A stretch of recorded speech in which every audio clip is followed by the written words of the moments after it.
Hi, everybody. Good evening. My name is Dr. Krista Edwards, and I am a psychologist with the school board. I am here to talk to you about mental health and wellness in your transition into high school. Let's see if I can get there we go. So we're going to start off by really just talking about what is mental health, right? So what is mental health? It's a big word. A lot of us don't really know what it really is, but broadly speaking, it's just a state of well-being in which every individual, so you, your parents, your family, anybody realizes their potential and they can cope with normal stresses of life. You can work productively and fruitfully, and your ability to make a contribution to your community. So really, I like to say just kind of your mental hygiene. How is your spirit? How is your mental health functioning? How are your emotions functioning? Are you able to cope with times when they're rough? Are you able to cope well when times when they are good? So this is really all a part of mental health, which is a really, really, really, it's not a big word, but it can be a bit overwhelming. Right. So what are mental health problems, right? So mental health problems are emotional, behavioral, and brain-related disturbances that interfere with your development or your everyday functioning, we like to just say. So these disturbances or challenges are typically severe or persistent enough to cause pretty big symptoms. So affecting how you function every day, distress, your stress levels, right? Or even sometimes you can have physical illnesses that are from mental health challenges. So this is something called the dual continuum model, where pretty much if you're looking at the top, you see good mental health. What comes with good mental health? Good mental health with mental illness, then, good mental health, right? So, and then you see at the bottom, you see poor mental health. And then on the left, you see severe mental illness, and on the right, you see no mental illness, right? So if you can kind of look around, if you have poor mental health and severe mental illness, you're more likely to have poor mental health with a mental illness, right? And then if you look up to the corner, you can see good mental health and no mental illness. So if you have good mental health, you likely have no mental illness, right? And so, yeah, this really just goes to show you that it is also a spectrum, right? No one's typically in one box and in another box, and then it can fluctuate. It can change over time, and it can change depending on the situations that you're in, or the people that you're around, or the type of day you're having, okay? So why are we talking about this in schools? What does mental health have to do with schools?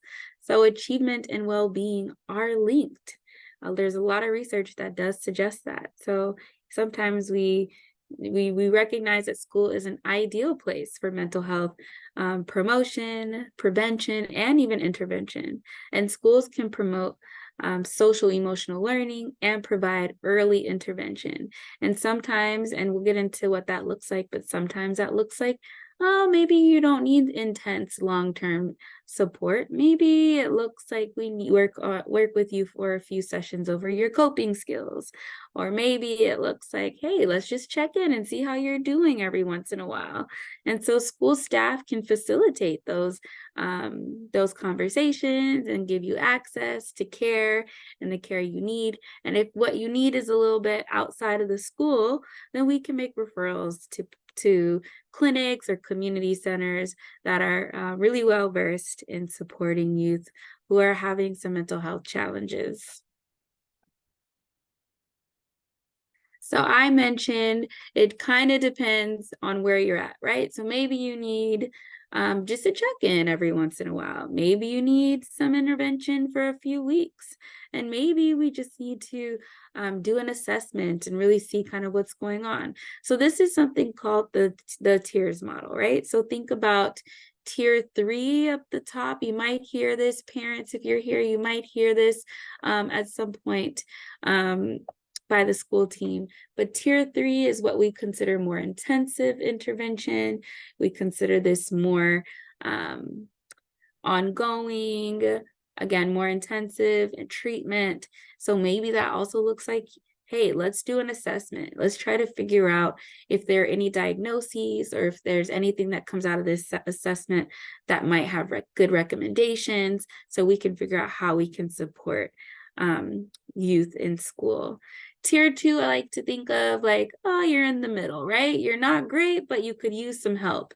And this is an opportunity where we can really support you. We can bolster the strengths you have. So like, you know, play on those strengths that you have. We can also prevent things from getting worse, right? So we can support some of the challenges, but we can prevent, you know, youth from going into that tier 3 support, right? And so tier 1 is sort of, think about the whole building. This is everybody. So maybe it looks like doing a presentation like this that I'm doing right now, where everybody gets it. You get to learn a little bit about mental health. After that, you might say, oh, I need some support. And depending on, you know, the type of support, we might move you kind of to tier 2, tier 3 type of supports, depending on the need. But first, we usually like to start off getting more information, talking with the school team, so the guidance counselors, teachers, learning support teachers, and other folks before we kind of triage, right? And where we figure out the best place for, or the best support for your youth. All right, so what do all students need though, right? So think about tier 1. What does tier 1 really look like? And no matter if you're tier 1, tier 2, or tier 3, but think about the whole building. Everybody needs connection to caring, responsive adults, a place to belong and feel included, a chance to learn, someone who notices when something is wrong, right? And that could be a trusted adult, an educator, anybody, someone who reaches out when they notice, someone who listens to them, believes them, and acts on the information provided, right? So if you're telling me that, you know, you need some help, you're not okay, it's not good enough just to hear, but let me figure out what we can do to support you. And someone who instills hope. Hope is such an underestimated emotion, but hope is really, it's a big emotion. It's really important. It's really a dictator of mental health, to be honest. Folks who are hopeless, if you're hopeless, you're more likely to have severe mental health challenges that can lead to thoughts of suicide or things like that. So hope is so, so, so important. And it's something that we really want to make sure educators and parents alike, make sure we're instilling hope in the youth.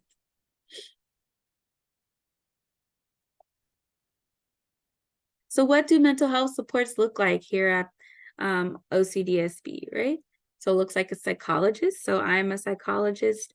It could look like folks within psychology. So psychologists, psychotherapists, psychoeducation consultants, you name it. We all work within the field of psychology, and we're all at the OCDSB. It could look like social workers. Social work and psychology do have a lot of overlap. Social workers are pretty well versed in community supports, right? Getting you access to social support as well. And itinerant educational assistants, which are usually just a part of the school body, right?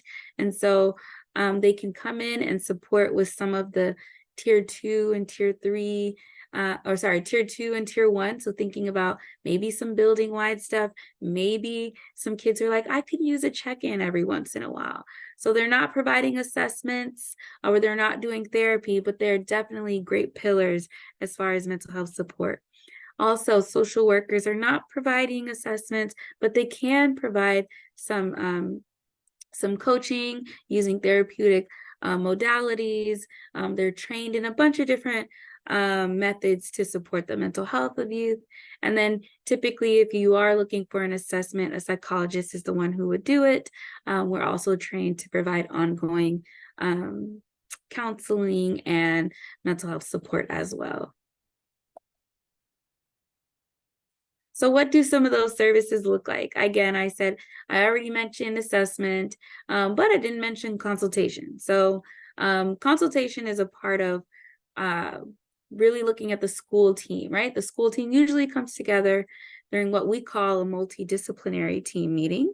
It's a multi-D team meeting where the parents are made aware, like, hey, it sounds like your kid is struggling in school. We want to bring them to multi-D, and we don't bring them physically, but we bring up their name, and the teacher might come in and help, and the psychologist might be there, and the social worker might be there, and the principals might be there.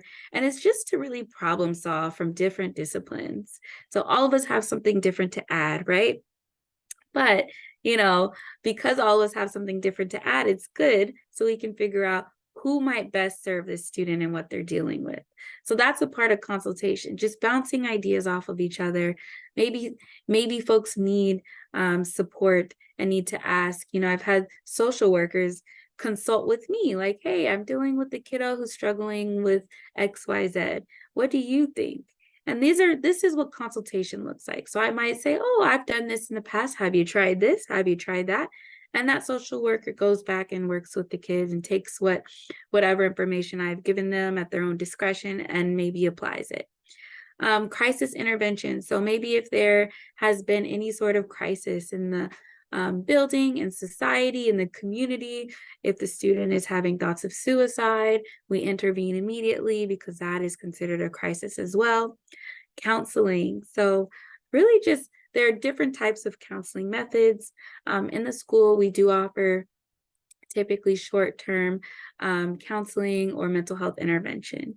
It's important to note because if you do want some long-term support, we think it's better and it is more efficient for the child to have a referral to a community organization. And that's also because our schedules really flex throughout the day, and sometimes we can't meet with the kid, or sometimes we can, and sometimes it's a different time, or sometimes a child is absent, right? And on top of that, our school year ends in June. So we don't want your child's health care to just drop off, right? The mental health care to just drop off over the summer. We want to make sure that we can provide them with ongoing, consistent, and reliable support. And that's why at the bottom you see Bridge to Community Resources. We also offer identity-specific support. So I am a psychologist with the school board. I serve 3 schools, but I also support African, Caribbean, and Black students as well. And so this can look like a variety of different things. Sometimes folks might request an identity-specific assessment or an identity-specific social worker or guidance counselor. And so we have these identity-specific supports for, again, African, Caribbean, and Black students, Indigenous students, students who are part of the queer community, deaf and hard of hearing students as well. And you can access these identity-specific supports through your school's mental health staff. So how do you get support, right? So there's a lot of different ways. Sometimes a teacher notices that a child is struggling and they might bring it up to the guidance counselor and suggest that we discuss them at multi-D. But typically things do go through guidance, and sometimes they come from the administration, but we always have a multidisciplinary team meeting regardless to discuss what is the best support for this student. And so we're all on the same page about how we're supporting this student and how we're checking in, making sure that there isn't anything else folks could be doing. If there are additional things that folks could be doing, that's the purpose of these multidisciplinary team meetings. It's also important to note that students who are 16 or older can self-refer for counseling, and they do not need parental consent just for counseling. But if it is for an assessment or anything else, we do need parent consent if they're under 18. All right, so wellness matters, but what does that look like? So taking care of your mental health, right? So I just talked about some school things, but what does it look like for you, And it looks different for everyone, right? So these are some good rule of thumb. So developing coping skills and healthy coping skills, right? So giving yourself time to relax, take a break. I know that's something I need to do better at. I work a lot, and that can have a wear and tear on your body, right? One thing that I've learned is we hold stress in our chest and in our back. And so, if you're not able to, or don't have access to getting some massage therapy or going to the spa, even just kind of stretch when you wake up, taking deep breaths. If you notice you're on the computer and you're tense, because we also tense up, roll those shoulders back and down. So these are just simple things that you can do throughout the day to make sure that you're taking care of your own mental health. Staying active is also really important, keeping the body active, prioritizing sleep and nutrition. So oftentimes, and I'll tell you, I work with a lot of youth who don't eat lunch, and it's not good for them. They need to be eating throughout the day. You're doing a lot of sitting throughout the day. Get up and stretch, take a walk during lunchtime, or even if you need to ask your teacher to take a walk, you can do that, right? Or get up in the corner of the room and say, I just need to stretch, my back is hurting, what have you. But making sure that you are prioritizing sleep as well. A lot of young people are up on their phones. Sometimes I'm guilty of that. So prioritizing sleep and nutrition is so, so, so important. Those are the basic needs. Those are what we need as humans to survive and to go on about our days in a healthy way. Developing a support system. So that could look like trusted educators, your family, some friends, maybe the psychologist, the social worker, guidance counselor in your school. Could look really different for a lot of people. And learning how to manage stress, which is also goes hand in hand with learning how to manage your time. So you are coming into high school. School is going to get a little bit more challenging, right? So sometimes you might need to schedule your time to study so you're not up late, or schedule your time to say, okay, I'm going to work on this assignment, or I'm going to work a little bit every week, maybe just 20 minutes a week. And so that you're not at the end of the semester spending, 2-3 hours on one assignment, right? So really, this isn't on here, but being proactive, so getting ahead of everything instead of being reactive, because reaction causes stress. And believe it or not, every time we are stressed, I like to think of we're taking a few seconds off of our life, because it's not good for the heart and it's not good for the body. So here are some of the community partners that we at OCDSB are affiliated with. I won't read them all, but Rito Wood is amazing. They are in place if you're having challenges with substance use, substance misuse, substance abuse. The Wapano Center is an identity-specific support for Indigenous folks. CHEO, which is the Children's Hospital of Eastern Ontario. You've got U-Turn if you have any behavior challenges that have kind of landed you in some suspensions or any challenges with the justice system. U-Turn is a phenomenal resource to try to get you back on track. And again, there are just so many others that we partner with. And so if you have any questions about any of these, take a picture of them, but you can get access to them through your school, through your guidance center. All right, so parents and caregivers. Sometimes we get caught up in taking care of children and working and just trying to make ends meet. And so it can be overwhelming to think, oh, I have to try to be, a conscious parent and doing all of these things. But you showed up today, right? And if you're watching this at another time, you showed up today. And so give yourself credit for that, give yourself credit, pat yourself on the back for that, okay? Because times are hard, times are very hard, and you showed up. So some of these things on here you're already doing, but these are just reminders, right? Try to find time to check in with your child. Maybe it's while you're cooking. Maybe it's while you are doing laundry. You can be creative, right? Hey, why don't you come over here and help me sort these clothes, or help me do the dishes, or help me, maybe do something more fun. Share your observations with them. You can use language like, hey, I noticed that, or I saw this, so-and-so. Share your wonderings. That can look like, hey, I wonder how so-and-so, or I wonder if so-and-so, this is an approach that really lands well with youth. So you're aiming to approach youth from a position of curiosity rather than judgment, right? Or rather than assumptions.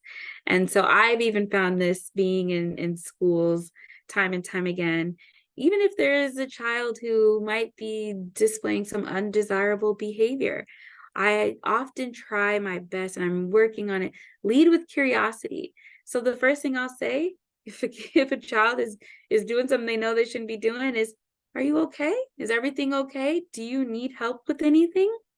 And typically they'll see that and say, okay, someone saw me, but I don't automatically have to get defensive, right? So leading with curiosity is something that I know I'm striving to do, and something that I think kind of is underestimated, especially for parents and caregivers. So again, listen, but not rushing to fix things. Sometimes our youth just want to feel heard. Can't tell you how many times youth have come to me and said, oh, I just wanted my mom to listen, or I just wanted my parent to listen. You know, we typically run into problem solving fixer mode, right? And it's important to listen and not be so quick to rush to fix things. And also, do not hesitate to reach out to the school to express your concerns and talk about resources available. Sometimes it's just as easy as, hey, let's talk about the student at multi-D, or sometimes it's as easy as, hey, here's the community support that is currently accepting new clients, and this might be a great opportunity for your child. Here are some additional resources. If you have a phone, feel free to take a picture of this slide. One Call, One Click offers free, mental health support. It's not typically ongoing. So you might want to get a referral they can help you get a referral to someone that is sort of a ongoing, reliable, consistent mental health practitioner. Counseling Connect, the Parents Lifeline, and you'll see there are a ton of crisis lines that you or your child can call. All right, so thank you so much. I appreciate you all coming in.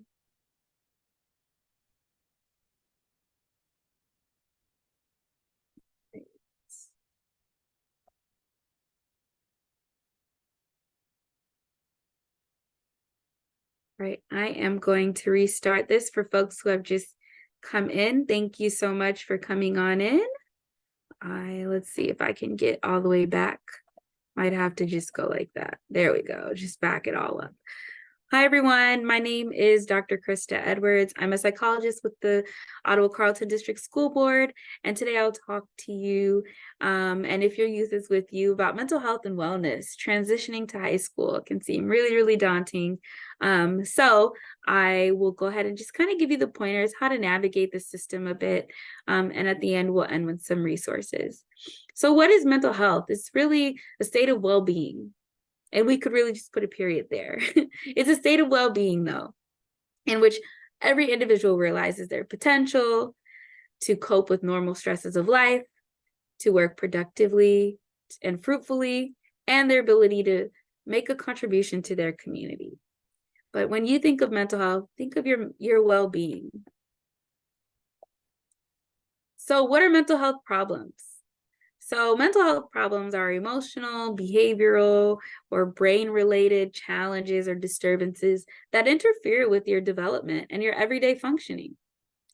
So disturbances that are severe, persistent enough, and they cause significant problems, right? Distress can be significant levels of distress, and even mental health disorders or illnesses. And sometimes folks don't realize that mental health problems can show up in the body, right? So sometimes if we're having mental health challenges, we might have really bad stomach aches or headaches, or feel really tired, or gain weight or lose weight. Depending on who you are, mental health challenges can absolutely affect the physical aspect, your body. So this dual continuum model really just shows you kind of what does good mental health look like? What does poor mental health look like? What does good mental health look like? So good mental health looks like good mental health without a mental illness, or it could be, you could have good mental health with mental illness, or if you look down, you could have poor mental health, which is poor mental health with mental illness, and poor mental health without a mental illness. So sometimes this really just means that just because you might be having challenges with your mental health doesn't mean that an illness is present, but it doesn't mean that you can't access support or help to sort of get your mental health back in shape. So why are we talking about mental health in schools? Well, it's because we know that achievement and well-being are linked. That's all that means, right? We have a big word in here, but they're linked. There's a lot of research and evidence, no matter what child you are, what your protected grounds are, whether your race, your ethnicity, your religion, your sexuality, achievement and well-being are linked. And so schools are an ideal place for mental health promotion, right? So this is part of the reason why we're doing this presentation today. Also, we are constantly trying to provide education around mental health for our youth in the schools. And so schools themselves, we can provide social emotional learning and provide early intervention. School staff can also facilitate access to care, and I'll talk a little bit about that. So I want you to think in tiers. You might have heard, or you might hear one day, these school staff talk about the tiered system. So what does that mean? When we say tier 3, we think about intensive support, and maybe even assessments, right? When we think of tier 2 supports, we think of this is an opportunity to prevent, to still support if youth are having some challenges, but also to bolster what strengths we see, right? So what skills are there? How can we use those skills to get this kiddo back to where they typically might be functioning, or back to what we would also call tier 1 level. And tier 1, we're thinking about the whole building. This is everybody, right? This is where you're feeling you're feeling welcome, you feel included, you feel understood. So when we are providing support, it looks like the school-wide support. Tier 2 looks like maybe we'll do some check-in, some small group stuff. Tier 3 looks like, okay, maybe we need to do an assessment. Maybe we need some counseling. So really depends. But regardless, what do all students need at school? They need to be connected to caring, responsible adults, trusted adults, right? And that could be anybody in the building. They also need a place to feel included and have a sense of belonging. They need opportunities to learn. And they also need to be connected to people who notice when something is wrong, right? When people who will reach out when they notice something is wrong, people who listen to them, believe in them, and act on the information provided. And someone who instills hope. Hope is such an underestimated feeling. And so it's so important that we're constantly working to instill hope in children and in ourselves too. So some of the mental health supports in the school board look like psychology, social work, or itinerant education assistance. So psychologists, psychoeducational consultants, or even psychotherapists. We also have, or psychoassociates, sorry. We also have social workers who, the work that they do, there's a lot of overlap with the folks in psychology. And then we have itinerant EAs, or itinerant educational assistants, who also have skills and they are trained to support youth who might be struggling. So typically though, if we're thinking about assessments, that's when you'll have someone from the psychology team come in and provide an assessment. They can also do some consulting, and they can also provide some short-term therapeutic supports. Social workers are amazing at connecting folks to social supports, and also are skilled in short-term mental health supports as well. So what do some of those services look like? Again, I mentioned psychologists can do assessments, consulting, counseling. We might have social workers who can do consulting as well, and even some short-term skill-based sort of mental health supports or counseling. So crisis intervention, if a child is having maybe thoughts of suicide, a lot of adults, regardless of their title. So maybe we might have a principal or guidance counselor. Typically, they're trained to intervene at that point if a student is having thoughts of suicide, but that student would eventually make it over to a mental health support. Sometimes crises are building wide, or sometimes they're also community wide. And so it really depends on what the crisis is and who's the best equipped to support the students or the youth who are dealing with the crisis. We also like to say mental health support is accessible. Short-term counseling and skill building is accessible, but it's always best practices to make sure that we can bridge your child to community resources. And that's because our schedules fluctuate. Sometimes we might be able to meet with your youth, and sometimes we might, depending on, what happened that day. Also, the school year ends in June, so it's really important that we don't want the care to just fall off over the summer with your youth, with your child. So we want to make sure that they're still connected for the support that they need. We also offer identity-specific support. So I am a psychologist with the school board, and I also support African, Caribbean, and Black students. But we also have identity-specific supports for Indigenous students, folks who students who are part of the queer community, deaf and hard of hearing students as well. And you can access the identity-specific supports through the school's mental health staff. But how do you get access to mental health support, right? So typically you'll go through the guidance counselor. Maybe the principal might be aware, or a teacher might be aware that a child is struggling. And regardless, everybody brings this child to the multidisciplinary team meeting. And that's where we kind of unpack maybe what's going on with this child. How can we better support this child? And this multi-team meeting happens with parental consent. It's important to note that if a child is 16 or older, they can self-refer for counseling without parent consent. But if it's for anything outside of counseling, whether it's an assessment or anything else, program planning, needing an IEP, an individual education plan, we do need parental consent. So what does it look like to take care of yourself? So these are a bunch of just good rule of thumbs, but depending on who you are, these might not work. And so you might have to get creative, right? But it's generally good to have positive coping skills. So what does that look like for you, right? Some folks journal, some folks have a counselor or a therapist who help them. Some people might exercise, some people might read, some people might do deep breathing. Some people go outside, right, and get some fresh air. It's important to stay active. It's important to prioritize your sleep. And I'm talking to the youth who may or may not be watching, but I know from working with youth that it's very easy to stay up late on the phone and on the social media, right? And so thinking about, try to wind yourself down, because that blue light does not quiet your system down.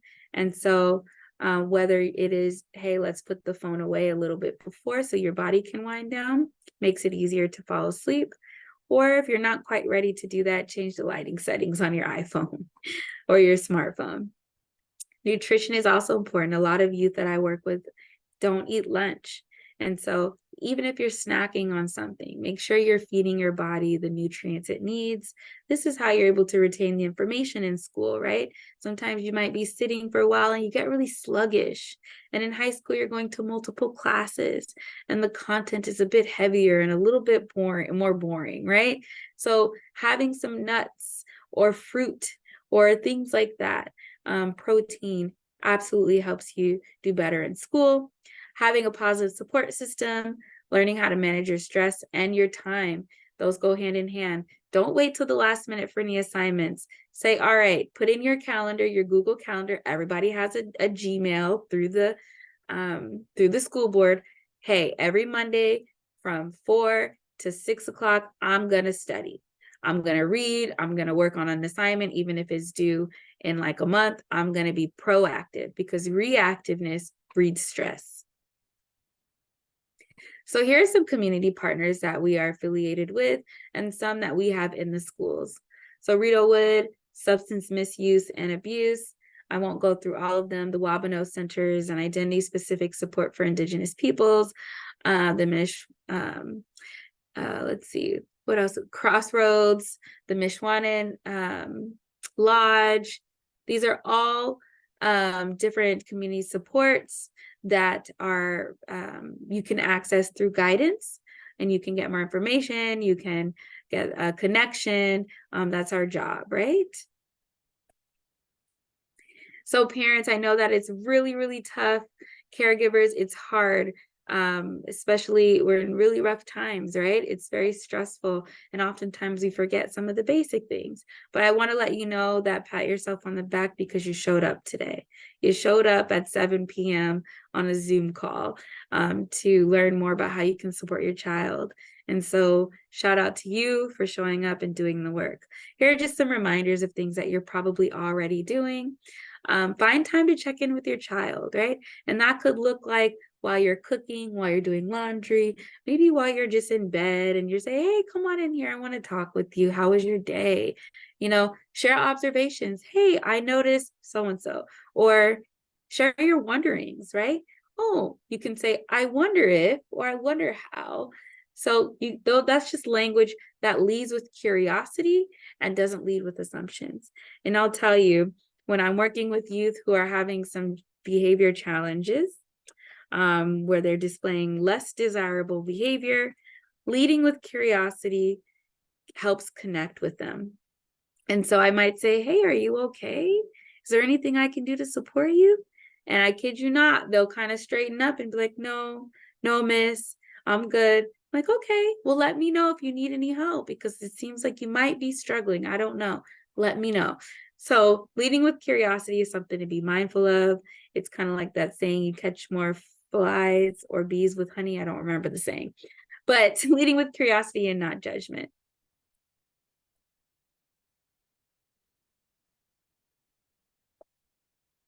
Here's some additional resources. So One Call, One Click, Counseling Connect, the Parents Lifeline.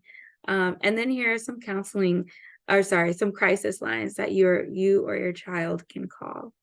School of Mental Health Ontario is also an amazing resource. They have parental resources, education resources, all types of good stuff on their website.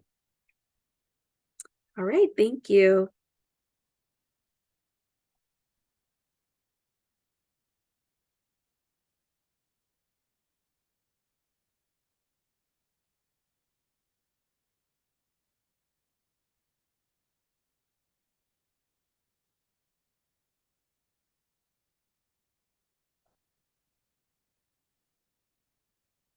All right, thank you everyone for showing up.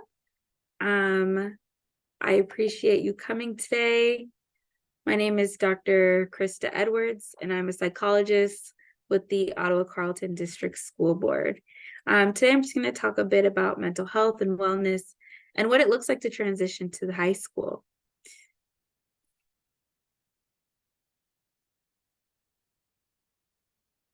So what is mental health? Mental health is really a state of well-being, and I like to just put a period there because that's what it is. It's a state of well-being. But it's a state of well-being in which every individual, no matter who you are, you realize the potential that you have, your ability to cope with normal stresses of life, your ability to work productively and fruitfully, and your ability to make a contribution to your community. So what are mental health problems? So they're emotional, behavioral, and brain-related challenges or disturbances that interfere with development, personal relationships, and everyday functioning. So disturbances are severe and persistent enough to cause significant symptoms, distress, and mental health disorders or illnesses. So if we look at this continuum, you can have good mental health poor mental health. You can have severe mental illness present or no mental illness at all.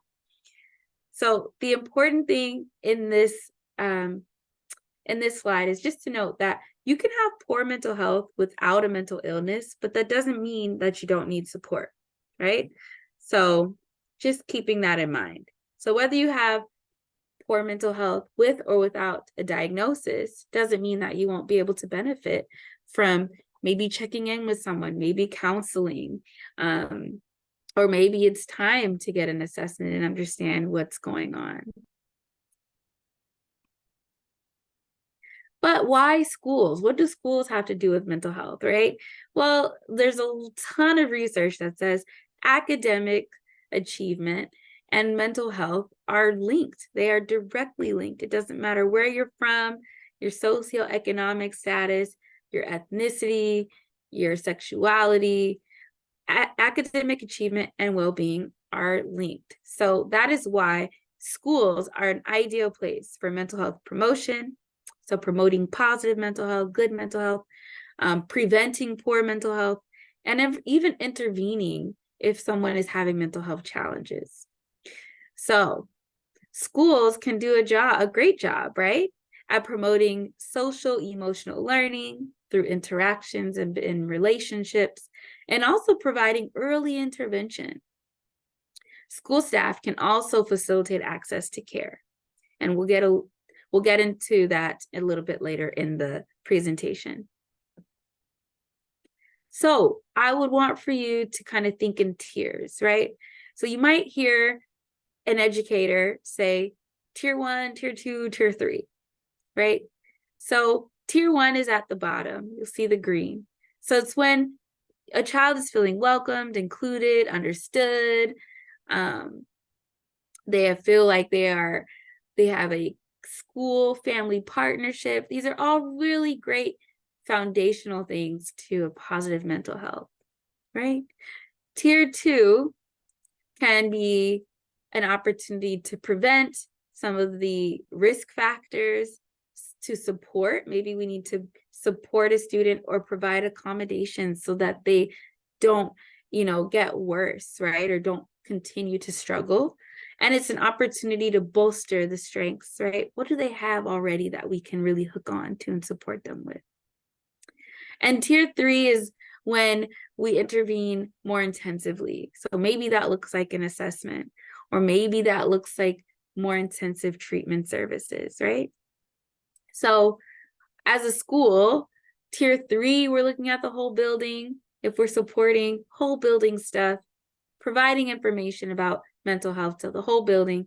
Tier 2, it could look like, hey, maybe let's do some small groups or some check-ins with some students. They don't need a whole lot, but let's just kind of follow up and see if they're okay. Tier 3 might look like an assessment or some referrals to a community center, right, for some longer term counseling. But we know that all students in school need these things to succeed: connections to caring, responsive adults, a place to feel included and feel like they belong. They all need a chance to learn. They all need to be connected and have a relationship with someone who notices when something is wrong. So encourage your youth when they're going into high school next year. Find that trusted adult, because a lot of the times we just need one. Just need one adult in the building who we can go to when we're not feeling safe, we're needing to feel supported. If we need to make a complaint, have that one trusted adult. So encourage your youth when they get to school to find that. That person would also reach out when they notice that your child is not okay. That person is someone who listens to them, believes them, and acts on the information that they're provided. And it's someone who instills hope. And I want to pause there because hope is so, so, so important. And it's underestimated how important hope is. Hope can lead to really great positive mental health outcomes, but hopelessness, so having no hope, can lead to really poor mental health outcomes, and sometimes even thoughts of suicide. So what do the mental health supports at OCDSB look like? Psychology, social work, or itinerant education assistance. And we all have similar goals, but we all do different things.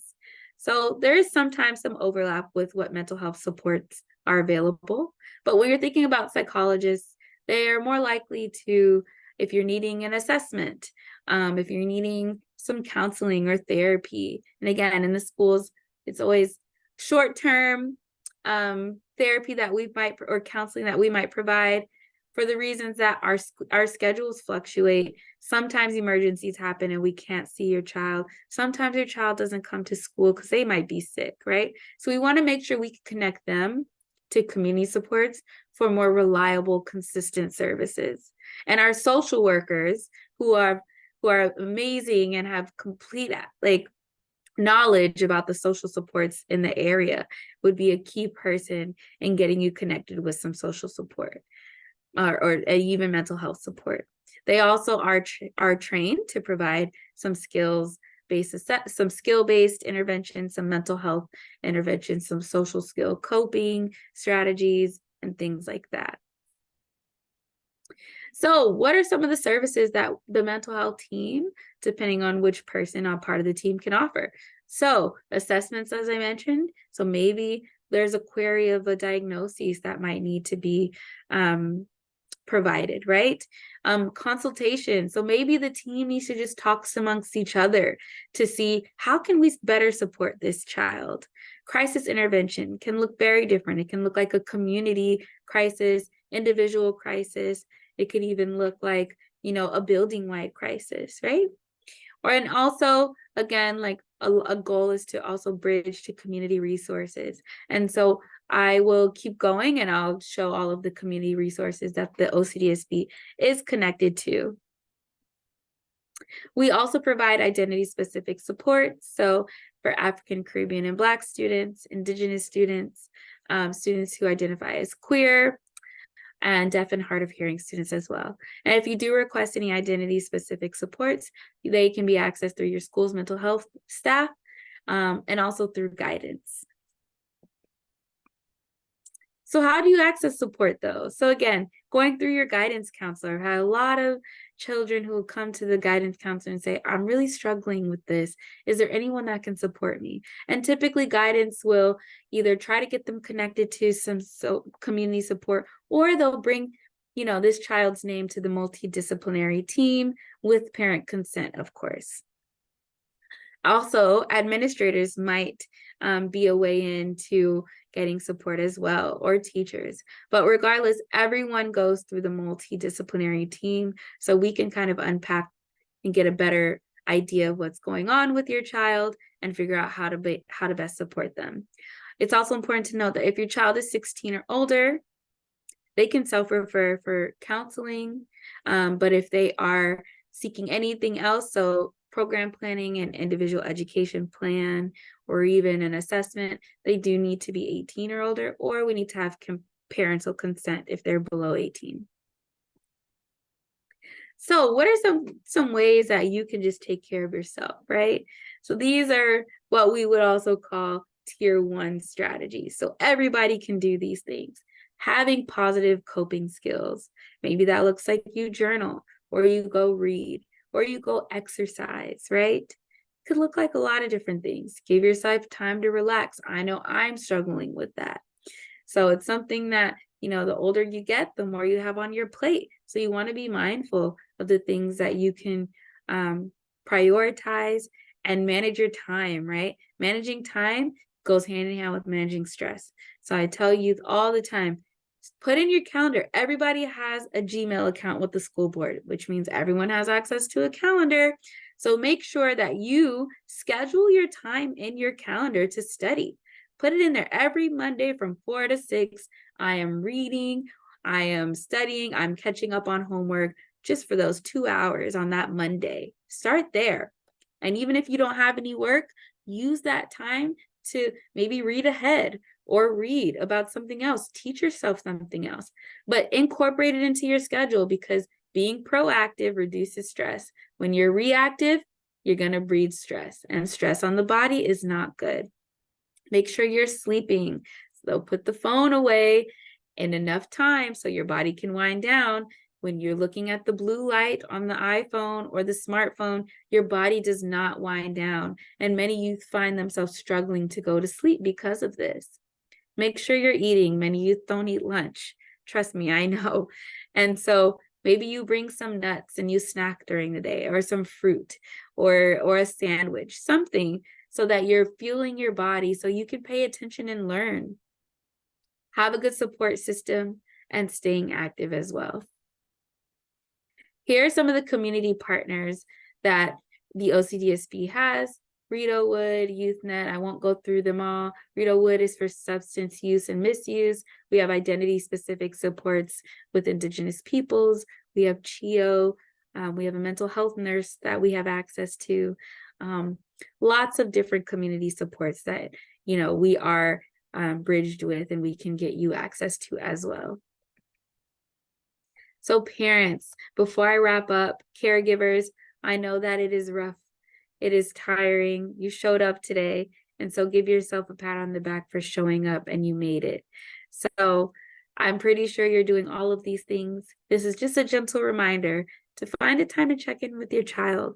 Maybe that looks like during while you're cooking, or while you all are watching TV, or maybe you play video games with them, or maybe, you know, while you're doing laundry, or maybe while you're in bed, you call them in and say, hey, I just wanted to check in with you. How you doing?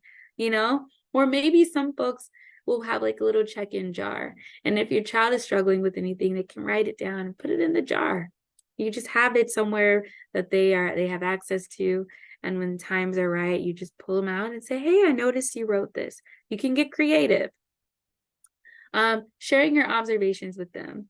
Language to share observations looks like, hey, I noticed this, or I saw that you did this. Share your wonderings. Hey, I was just wondering this, or I'm wondering if this. So the key point of this is to lead with curiosity and not make assumptions. And trust me, working with youth, when you lead with curiosity, they're less likely to get defensive, right? So oftentimes, if I see a youth engaging in displaying some less desirable behavior, I might say, hey, is everything okay? Are you doing all right? Do you need help with anything? And they'll usually straighten up and say, no, miss, no, I'm okay. And I don't have to say much more because they know that they need to straighten up. And so leading with curiosity instead of leading with assumptions really does go a long way. Create space for them to talk and listen, but don't rush things as well. And on the last one, reach out to the school to express any concerns. We are here to support you, whether if that looks like, hey, let's talk more about this, let's have a case conference, or let's get this kiddo connected to some community support. We're here to support you, okay? So please don't hesitate to reach out to the school. Even if you don't know everything, just say, hey, I need help with my child. All right. And lastly, here's some more resources for some mental health resources. School Mental Health Ontario is a phenomenal site as well, to where you can access a lot of strategies. You can access mental health support as well. One Call, One Click, Counseling Connect, Parents Lifeline, the crisis lines as well. So be sure, take a picture of this, check out these websites. You can get access to, if you just need some check-ins. They also have, I think, free or low cost counseling that you might not get the same person every time. I think One Call, One Click or Counseling Connect, you'd have to, don't quote me, but we use these folks a lot. They're a good point of contact to getting access to even some long-term support as well.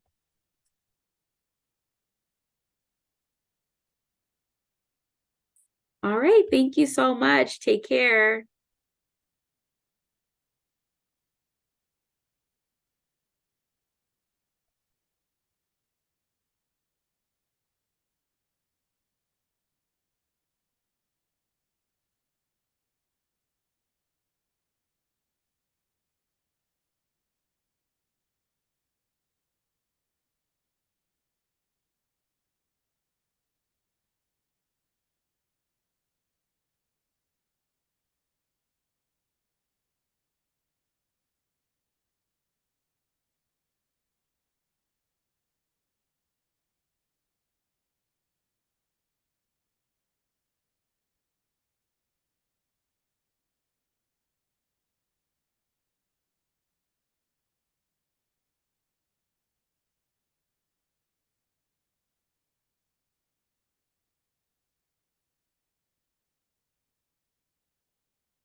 Hello, everyone. Thanks for joining. My name is Dr. Krista Edwards, and I am a school psychologist with the Ottawa-Carleton District School Board. I'm here to talk a little bit about mental health and wellness and your transition of your child to high school.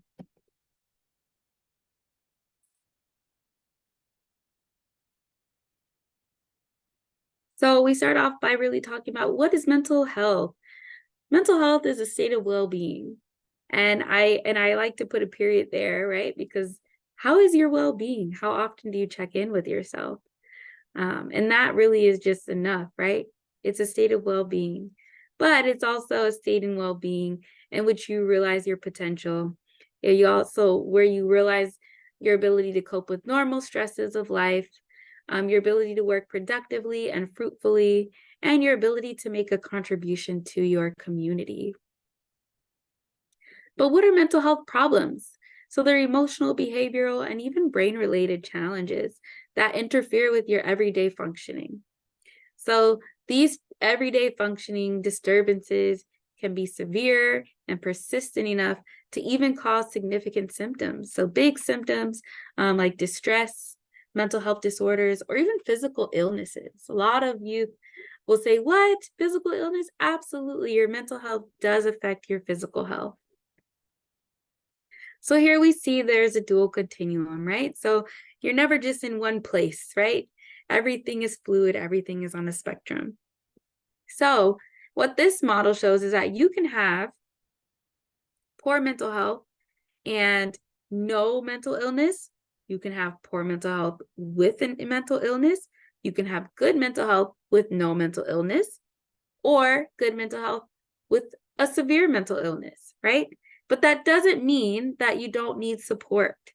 So mental illness is really, we're just saying a label, right? So things like depression or anxiety or things like that.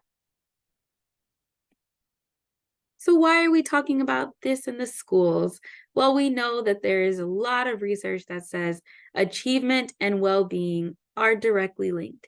Doesn't matter where you come from, doesn't matter how much money you have, doesn't matter your ethnicity, your race, your background, your religion, they are linked. And so that's why schools are an ideal place for promoting positive mental health, preventing poor mental health, and intervening. So getting support for children who might be struggling. Schools can also promote social emotional learning and provide early intervention. School staff can facilitate access to care, and we'll get into what that looks like in a minute.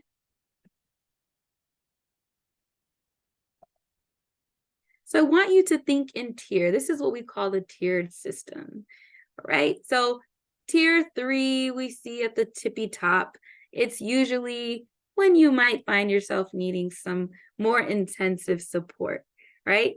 And so we say this is maybe assessment or intensive services or treatment. Tier 2 is in the middle. So this is where we do a lot of work to prevent some, you might be having some challenges, but we are trying to do some work to prevent you from having more challenges. We're supporting you with any accommodations and modifications. And we also want to see, what strengths do you have?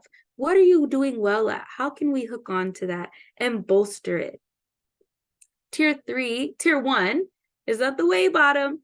And this is the whole building, right? This is everybody. This is, things are going great. So when you're in the tier 1 part, you're typically feeling really welcomed and included and understood. And so you're not really demonstrating any mental health issues. School-wide initiatives also fall in tier 1. So maybe presentations like this, talking about mental health in general.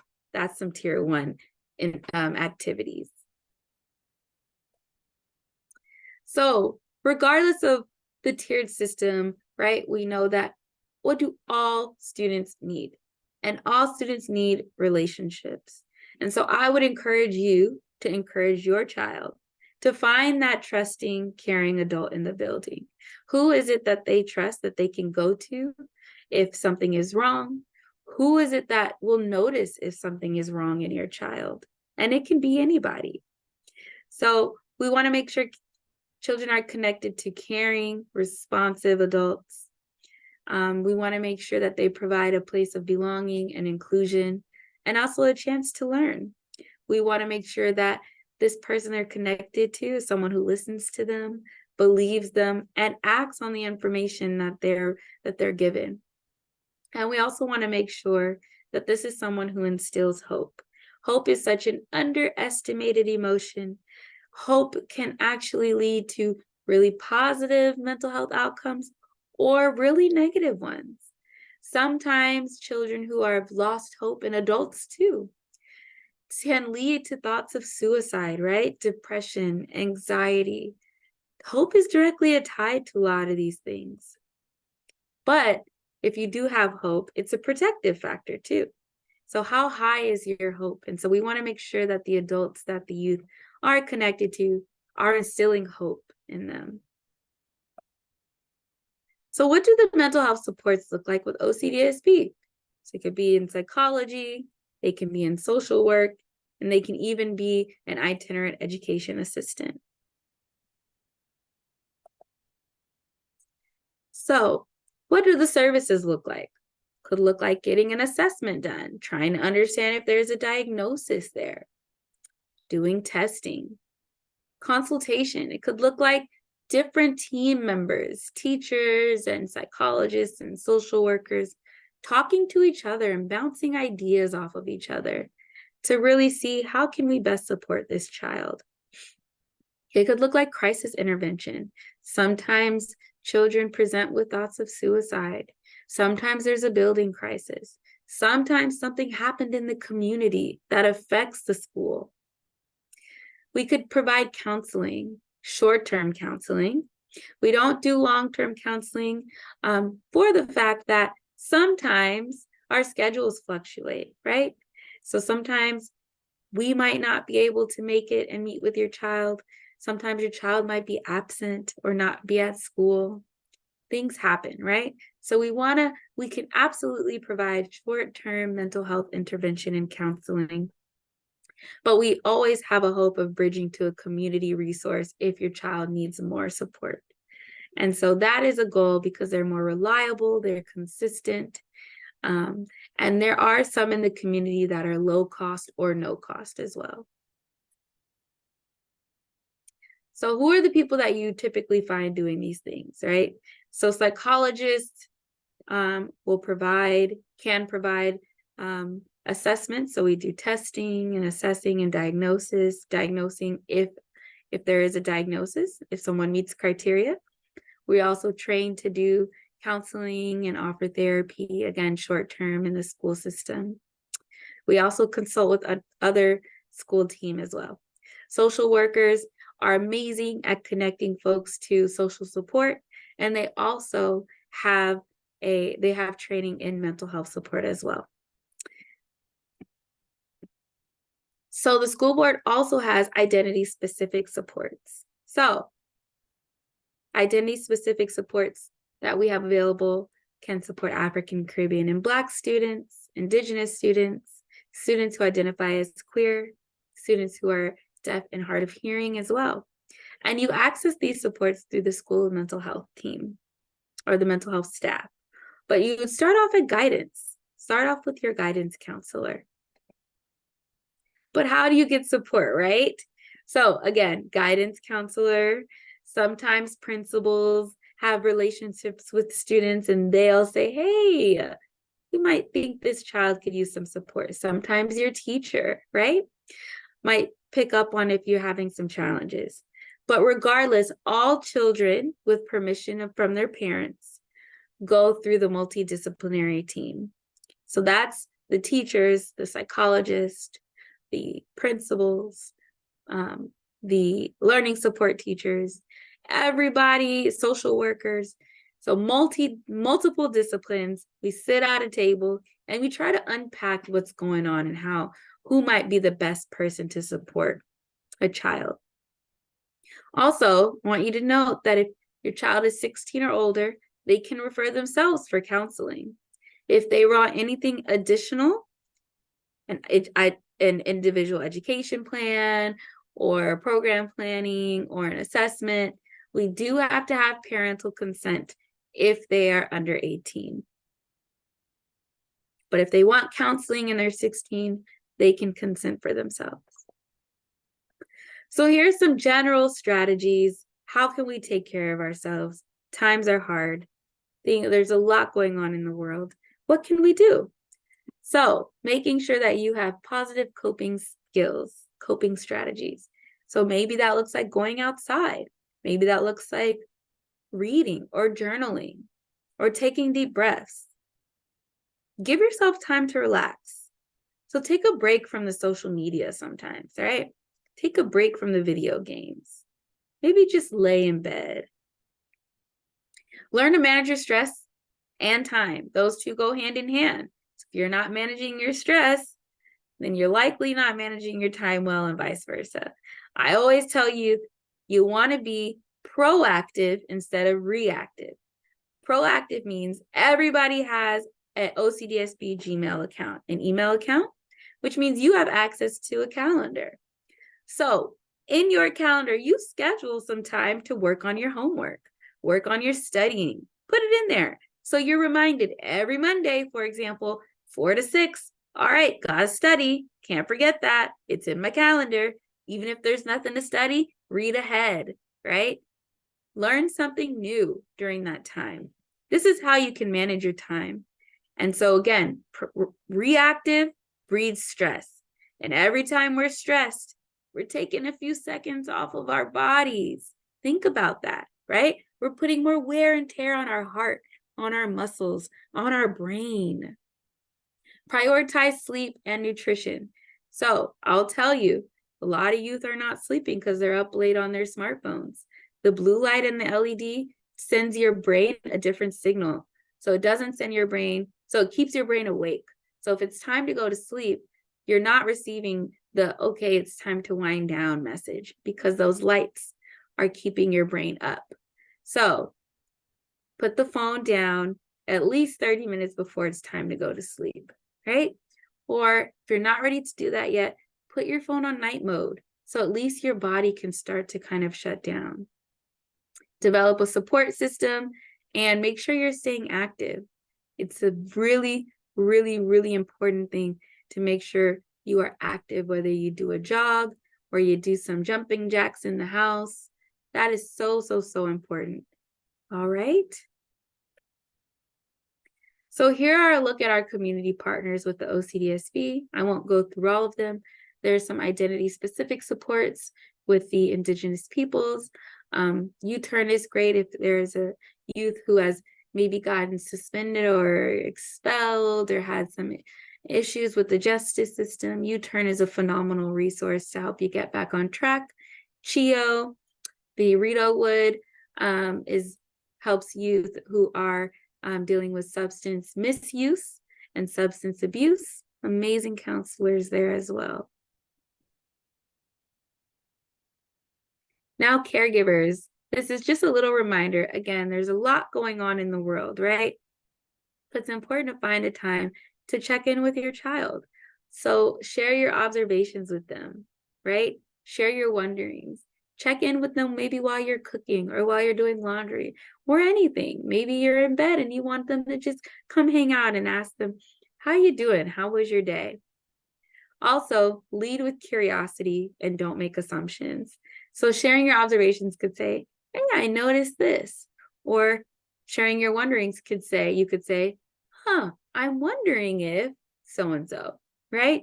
So leading with curiosity, I'm telling you, I work with a lot of youth, and when they are engaging in less than desirable behavior, leading with curiosity doesn't cause them to get defensive, right? So if I see a child who is doing something they probably shouldn't be doing, I'll say, hey, is everything okay? Do you need anything? Do you need a moment to just relax? Are you sure you're okay? Leading with curiosity, literally, it builds connection. So then, in any other time where I'd be like, hey, get it together. Hey, stop. Hey, this. And they get defensive and they don't want to have that relationship with you. But if I lead from curiosity, they'll say, a lot of times they'll say, no, miss, I'm okay. And they'll kind of straighten up on their own. So just a little nugget for you to try to be mindful of. Create space for them to talk. And if maybe you have a youth who's not a talker, right? A lot of youth don't feel comfortable talking to their parents about a lot of things. But maybe you have a little jar, right? A little talking jar or thoughts jar where maybe your youth can just write something down and they don't have to say it to you, but they put it in the jar. And maybe you bring it up another day, or maybe you put something in the jar back and they take it, right? So get creative. This is where School Mental Health Ontario has all of these amazing, amazing strategies where you can get creative and build connections with your children. Lastly, listen, but don't rush things, and don't hesitate to reach out to the school if you need any type of help. Even if you say, hey, I'm struggling. Do you have any resources? Do you have any advice? Is there any way that you can help me? I'm struggling. I need some help. It is our job to make sure that we can support you or get you in contact with the support you need.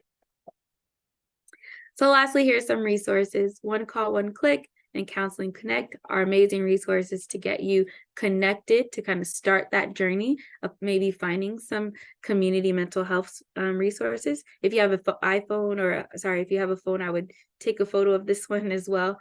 The Parents Lifeline is great. And here are the various crisis lines that we do provide with youth. And if you email any of the mental health practitioners, typically we have all of these crisis lines in our signature in our email. And again, in the corner, you see School Mental Health Ontario. Thank you so much. I hope you have a beautiful rest of your night. Thanks again for your time.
All right, I will be getting off in about 1 minute. If anyone has any questions, feel free to, you can put it in the chat.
All right, have a beautiful night, everyone.